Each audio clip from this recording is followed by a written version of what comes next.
May makina ang gobyerno pero walang driver. Paikot-ikot, patungong wala. A plan is more than listing what's wrong. It's about telling the people where we're going, how we're going there, or getting there, and who's coming with us. Ang gobyerno hindi lang tagasalaysay ng problema, dapat ito ang tagapaghatid ng solusyon. Don't threaten us with a reenacted budget. Kung babalik lang din tayo sa parehong budget insertions, yung mga SOP, kickback, initiative for the boys, edi parang sinabing, mahiya naman tayo, pero ituloy pa rin ang ligaya. Accountability is measured in prosecutions, not press releases. The deficit has ballooned to 1.5 trillion. These are not numbers you parade. These are warning signs. The real question, ano ang plano? Hindi na pwedeng pag-uusapan lang ang gutom.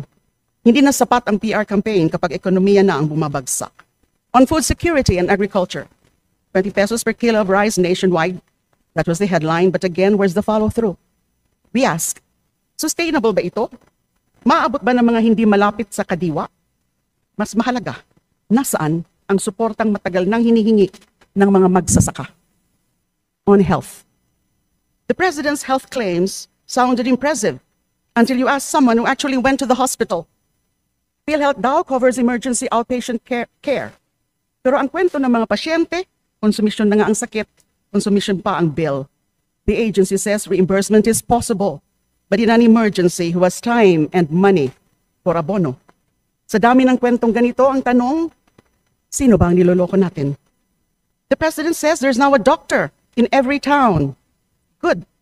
But a lone doctor without medicine, without equipment, without trained staff, is not a health system. That's a photo op waiting to happen. Kung palpak ang proyekto at nalulusaw ang pondo, may dapat managot. Kung flood control ang sisilipin, isama na rin ang farm-to-market roads na wala namang taniman, irrigation na wala namang patubig, at kalsadang giniba, ginawang bago, tapos giniba uli. I rise to express full concurrence with the contrasona of our minority leader, Representative Marcelino Libanan. A very comprehensive discourse,